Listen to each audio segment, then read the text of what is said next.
Morning student, hope you are fine. चलिए जी, chapter number 2 का आज जो हम लेक्चर स्टार्ट कर रहे हैं वो लॉज ऑफ कॉम्बिनेशन है। ठीक है, लॉज ऑफ कॉम्बिनेशन के हमने 3 लॉज डिस्कस कर लिए थे। कौन कौन से 3 लॉज हमने डिस्कस किए? Law of conservation of mass, number 2 law of constant composition, third कौन सा था? लॉ ऑफ मल्टीपल प्रोपोर्शन, और फोर्थ जो आज हम डिस्कस करेंगे वो है लॉ ऑफ रेसिप्रोकल प्रोपोर्शन। उम्मीद करती हूँ कि तीनों लॉज आपने रजिस्टर में लिख भी लिए होंगे और याद भी कर लिया होगा। ठीक है, आज हम आते हैं अपने चौथे लॉ की तरफ। चलिए इंट्रोडक्शन देख लेते हैं। This law was proposed by Richter in 1792 to 94। Statement क्या है इसका? क्या है statement? When two different elements separately combined with fix mass of third element. क्या बात कर रहे हैं? टू डिफरेंट एलिमेंट है, ये है हमारे टू डिफरेंट एलिमेंट। कौन सा है? Carbon and oxygen separately combine होंगे, यानी दोनों अलग अलग जो है वो थर्ड एलिमेंट से कंबाइन होंगे। जैसे यहाँ हाइड्रोजन है और उसका मास क्या होगा? फिक्स होगा। ठीक, तो फिर क्या होगा आपके पास? आगे क्या देखते हैं इस लॉ में क्या है? The proportion in which they combine with one another shall be either in the same ratio। जिस प्रोपोर्शन में वो एक दूसरे से कंबाइन होंगे वो क्या होगा? या तो सेम रेशियो में होगा और some simple multiple of it, या फिर क्या होगा? मल्टीपल होगा, आपके पास मल्टीपल रेशियो में होगा। ठीक है, तो इस लॉ को मैं एक्सप्लेन करती हूँ एग्जाम्पल नंबर 1 से। ठीक है, आप इसकी स्टेटमेंट को अच्छी तरीके से पहले समझ लें, और इसको समझने के लिए हम एग्जाम्पल नंबर 1 और फिर एक दो एग्जाम्पल्स हैं, तो इन दोनों एग्जाम्पल से आपको ये स्टेटमेंट इंशाल्लाह अच्छी तरह समझ में आ जाएगी। चलिए जी, स्टेटमेंट क्या था? Two different element. तो एग्जाम्पल नंबर 1 में टू कौन से डिफरेंट एलिमेंट हैं? Carbon and oxygen. Two different element separately combine with the fix mass of third element. ये दो डिफरेंट एलिमेंट हैं कार्बन और ऑक्सीजन, ये क्या होते हैं? सेपरेटली कंबाइन हो रहे हैं fix mass of third element which is hydrogen. ठीक, जब कार्बन हाइड्रोजन से कंबाइन होगा, ठीक है, सेपरेटली कंबाइन होना है ना दोनों को, तो कार्बन हाइड्रोजन से कंबाइन होगा हाइड्रोजन के फिक्स मास से।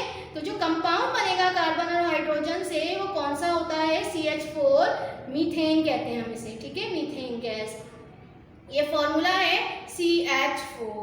अब हम इसमें देखते हैं, इसमें हाइड्रोजन का मास जो है वो क्या है? आप देखेंगे क्या आएगा? 1 ग्राम। ठीक, अब कार्बन का कितना आएगा वो हम यहाँ से देख रहे हैं। कार्बन का एटॉमिक मास कितना होता है? पढ़ा, याद किया होगा आपने। ठीक है, देखें हर जगह जो है वो एटॉमिक मास जो है वो हमारे काम आ रहा है, तो यह बहुत अच्छी तरह याद होना चाहिए। हो गया या नहीं हुआ? चलिए जी, अभी यहाँ दिखा देती हूँ मैं। कार्बन का एटॉमिक मास जो है वो 12 है। ये पीरियोडिक टेबल जो है वो आप अपने रजिस्टर में लगा लीजिएगा। पीरियोडिक टेबल मिलते हैं, ये लगा लें ताकि ये आपके काम आएगा। बार बार हमें जो है एटॉमिक नंबर, एटॉमिक मास की ज़रूरत पड़ती है, तो पीरियोडिक टेबल को अपने रजिस्टर पे पेस्ट कर लीजिए ताकि आपको जो है किसी का भी आपको कोई इन्फॉर्मेशन लेनी हो वो यहाँ से मिल जाए। चलिए, यहाँ अभी मैंने दिखा दिया 12। ठीक है, कार्बन का एटॉमिक मास क्या है? 12। हाइड्रोजन का कितना होता है? एक हाइड्रोजन का, यहाँ हम एक की बात कर रहे हैं, एक एटम की। हाइड्रोजन का एटॉमिक मास एक हाइड्रोजन एटम का 1 होता है, कल भी दिखाया था मैंने। चलिए, यहाँ हाइड्रोजन है, ये रहा 1.008। ठीक है, तो 1 लिखते हैं हम इसका हाइड्रोजन का एटॉमिक मास। अब यहाँ हमारे पास 4 हाइड्रोजन के एटम है, तो एक हाइड्रोजन एटम का एटॉमिक मास 1 है, तो 4 का कितना होगा? 1 मल्टीप्लाई बाय 4, तो कितना हो गया? 4।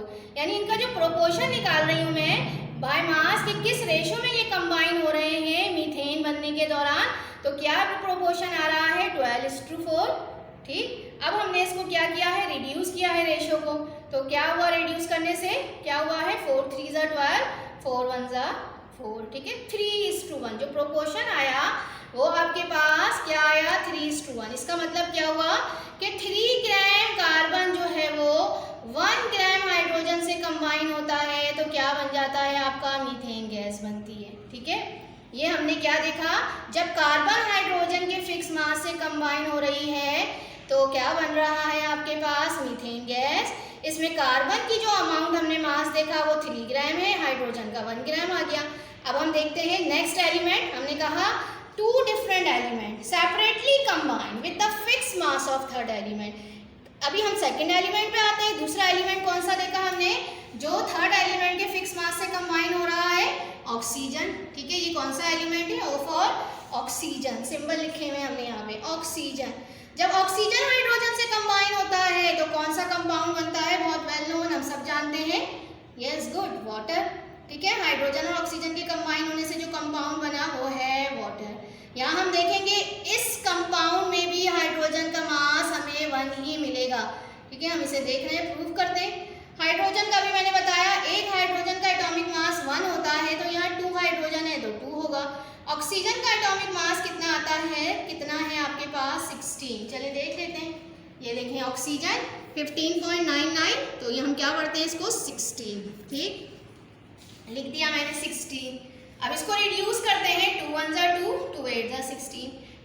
ये क्या बता रहा है आपको, ये रेशो क्या बता रहा है कि वाटर में हाइड्रोजन का जो मास है वो क्या है 1 ग्राम और ऑक्सीजन का क्या है 8। तो ये इस प्रोपोर्शन में कंबाइन हो रहे हैं, वाटर बनने के लिए 1:8 के रेशो में बाय मास कंबाइन हो रहे हैं। तो क्या बात हमने प्रूफ कर दी कि जब आपके पास ऑक्सीजन हाइड्रोजन से, थर्ड एलिमेंट है हाइड्रोजन, उसके फिक्स मास से कंबाइन हो रहा है, मास फिक्स है ना। जब मीथेन बन रहा था तब भी हाइड्रोजन का मास क्या था 1 ग्राम, और इसी तरह से जब ये ऑक्सीजन हाइड्रोजन, यानी जो ऑक्सीजन हाइड्रोजन से कंबाइन हो रहा है तब भी हाइड्रोजन का मास क्या है फिक्स। तो हमने क्या कहा, 2 different element separately combine with the fix mass of third element. तो थर्ड एलिमेंट का मास दोनों केस में हमने देख लिया फिक्स है। अब आगे इसको क्या कहते हैं हम, अब ये दोनों आपस में भी कंबाइन होंगे। ठीक है, पहले तो ये दोनों सेपरेटली कंबाइन हुए थे थर्ड एलिमेंट से, अब ये दोनों आपस में भी कंबाइन होकर कंपाउंड बनाएंगे। और कौन सा कंपाउंड बनेगा कार्बन और ऑक्सीजन के कंबाइन होने से, कार्बन डाइऑक्साइड। अब इसमें हम देखते हैं कि क्या होगा इनका प्रोपोर्शन, क्या है, कार्बन का जो मास है, एटॉमिक मास अभी दिखाया था मैंने, इस केस में क्या था 12, तो ये आ गया 12। ऑक्सीजन का भी मैंने बताया, एक एटम का 16 है तो यहाँ 2 है, तो क्या हो जाएगा 16 2 जा 32। इसे रिड्यूस कर रही हूँ मैं, तो क्या आ गया आपके पास 4 3 जा 12, 4 8 जा 32। क्या लग रहा है आपको, यहाँ क्या रेशियो लग रहा है जी, क्या लग रहा है, ये कार्बन, ठीक है, जब ऑक्सीजन से कंबाइन हुआ तो कार्बन डाइऑक्साइड, ये कार्बन जब हाइड्रोजन से कंबाइन हुआ तो मीथेन। दोनों कंपाउंड के अंदर कार्बन का जो मास है वो सेम नजर आ रहा है। मीथेन के केस में भी कार्बन का मास कितना है 3 ग्राम, कार्बन डाइऑक्साइड में भी कार्बन का मास कितना आ रहा है 3 ग्राम।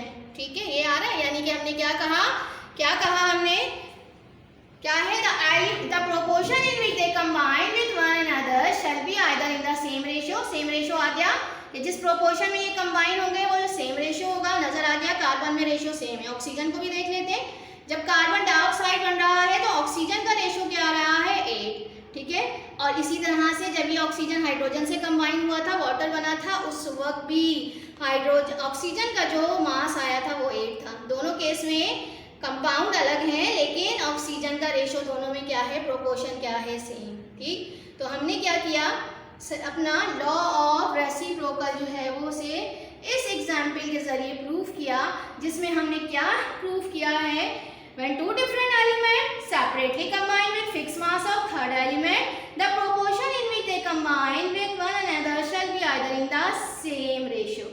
ठीक, ये चीज हमने एक्सप्लेन कर दी।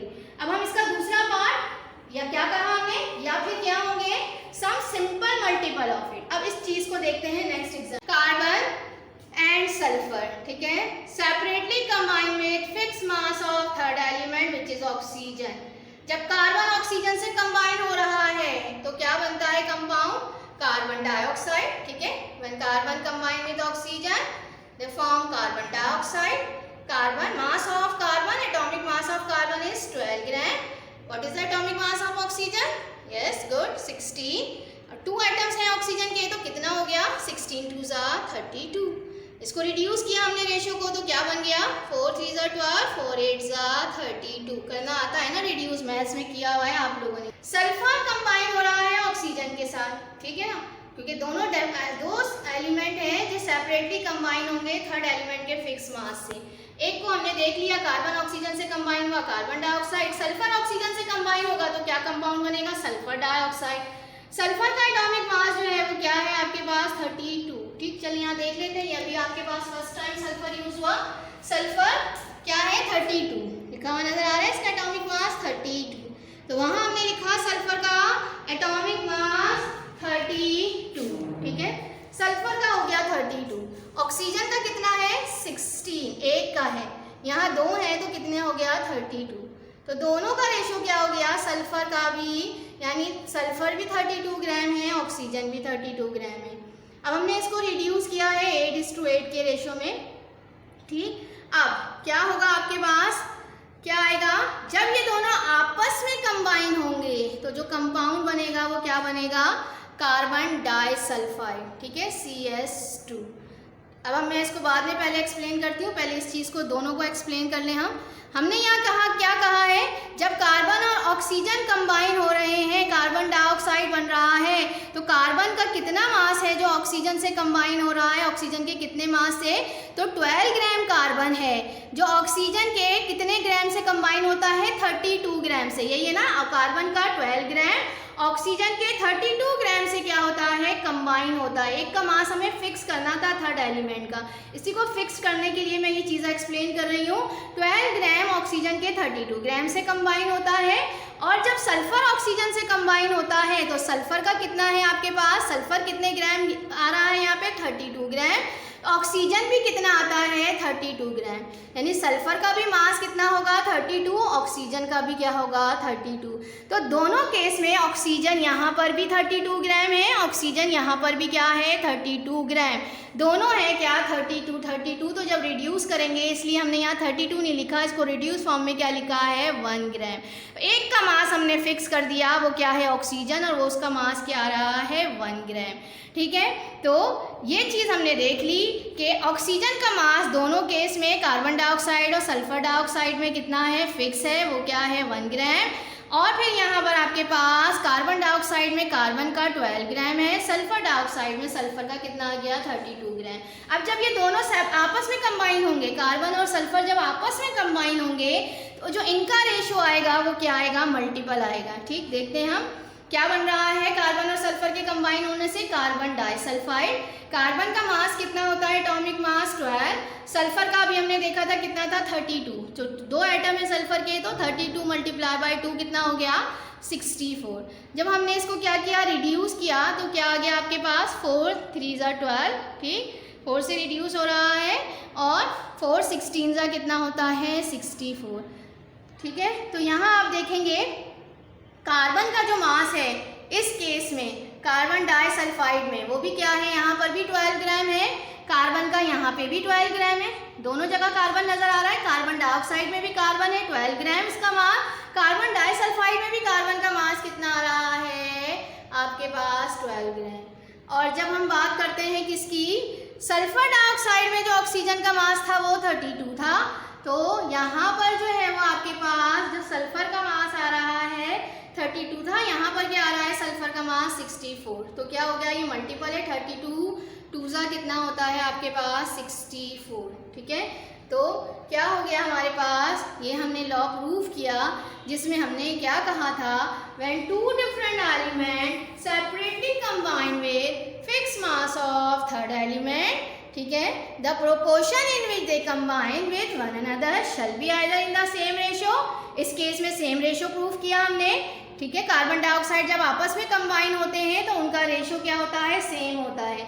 कि जब हमने देखा कार्बन डाइऑक्साइड में कार्बन का मास, यहाँ मीथेन में भी 12 ग्राम था, कार्बन डाइऑक्साइड में भी 12 ग्राम आया, ऑक्सीजन का मास कार्बन डाइऑक्साइड में भी आपके पास क्या आ रहा था, यहाँ पे 32, या हमने उसको रिड्यूस किया था 8 आया था, तो यहाँ पर भी क्या आ रहा है वाटर के केस में 8 ग्राम, ठीक है, ये वाली चीज। और दूसरी एग्जाम्पल में हमने इसको, और हमने आगे क्या कहा है, इस लॉ ऑफ रेसिप्रोकल प्रोपोर्शन में क्या होगा, या तो फिर वो क्या होंगे some simple multiple of it. तो यहाँ हमने मल्टीपल में देख लिया कि जब कार्बन और सल्फर आपस में कंबाइन होते हैं तो जो कार्बन का मास है हमें नजर आता है, या कार्बन का और सल्फर का मास जो नजर आता है, या वो सेम रेशियो में होगा या मल्टीपल में। तो यहाँ हमें क्या नज़र आ रहा था, कार्बन का मास तो सेम नज़र आ रहा था दोनों केस में, लेकिन सल्फर का मास जो है वो हमें क्या नज़र आया, मल्टीपल में आया। ठीक है, या तो आप 8 के हिसाब से रिड्यूस फॉर्म में ले लें तब भी मल्टीपल है, 8 1 8, 8 2 16। रिड्यूस ना भी करें, 32 को करेंगे 2 से तो भी क्या आ रहा है, मल्टीपल आ रहा है 64 इसका। ठीक है, उम्मीद करती हूँ कि ये लॉ समझ में आ गया होगा। ठीक है, थोड़ा सा डिफिकल्ट है, लेकिन अगर समझ के याद करेंगे तो कोई प्रॉब्लम नहीं होगी। और लॉ ऑफ मल्टीपल और रेसिप्रोकल में थोड़ा सा मिक्स भी हो रहा होता है, तो दोनों को समझ के याद करें, कभी भी मुश्किल नहीं होगी। अच्छी तरह से इस क्लिप को देखिएगा, एक दफ़ा समझ में नहीं आए, कोई प्रॉब्लम हो तो दोबारा देखें। ठीक, ये लॉ जो है वो आपको मिलेगा पेज नंबर 16 पर मौजूद है।